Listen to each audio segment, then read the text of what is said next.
So, we have someone asking exactly this question: how do we caution well-meaning allies against jumping into conversations with children that they're not equipped to navigate? I'm actually not sure if they there refers to the children or to the allies, the adult allies, but can you speak to the essential competencies that adults should have before trying to do that and possibly doing damage? So Sadiqa, can you say a little bit about that?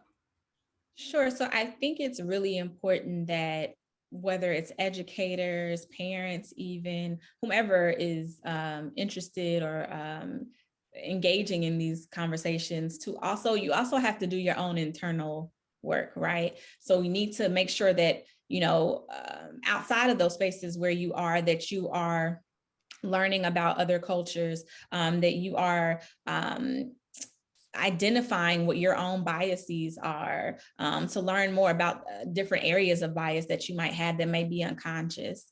And so I think it's important that in order to be able to be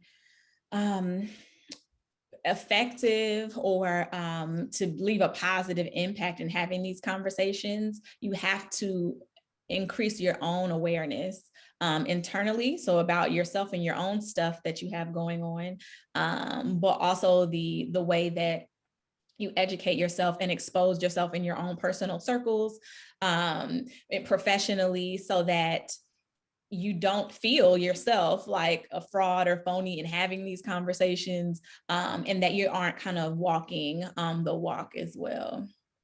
So Sadika, let me actually follow up on that, because I imagine that right now it's one thing if you're a parent and your main child audience is your own child, right, or your own children.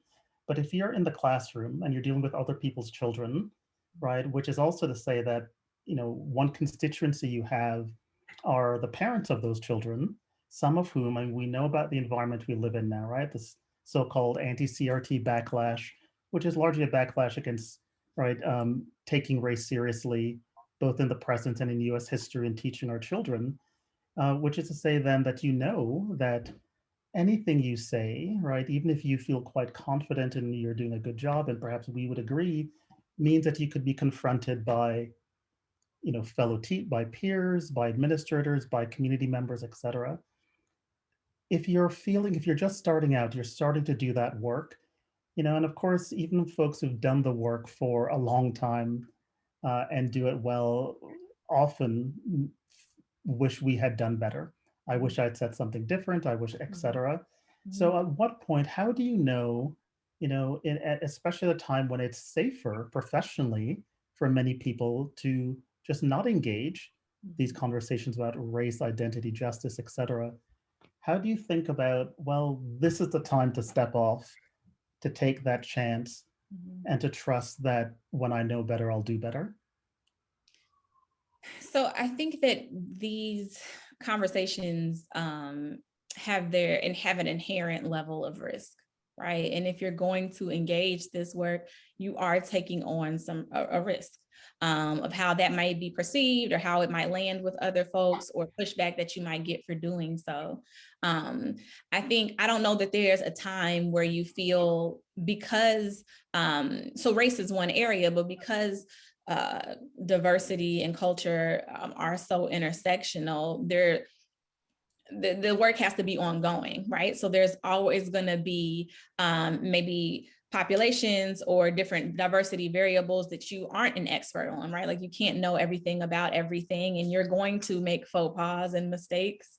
But I think you have to be honest about where you are with the people that you're speaking with, honest about your with yourself, and being okay to be the student. So if someone else has to correct you about a mistake that you made, to be humble and to understand and to communicate that you made that mistake, and you can, you're gonna make effort to not continue to do that. But I think you have to be one, honest with yourself, with the people that you're speaking to about where you are, understanding that it's an ongoing process, and that you'll never be in a place where maybe you are completely comfortable in all the time, because again, this stuff is risky and it's controversial, kind of no matter the time period. And so maybe there'll be a time where it gets a little bit less controversial, and then there'll be something else. And so you kind of have to be comfortable with being uncomfortable, I think. Right.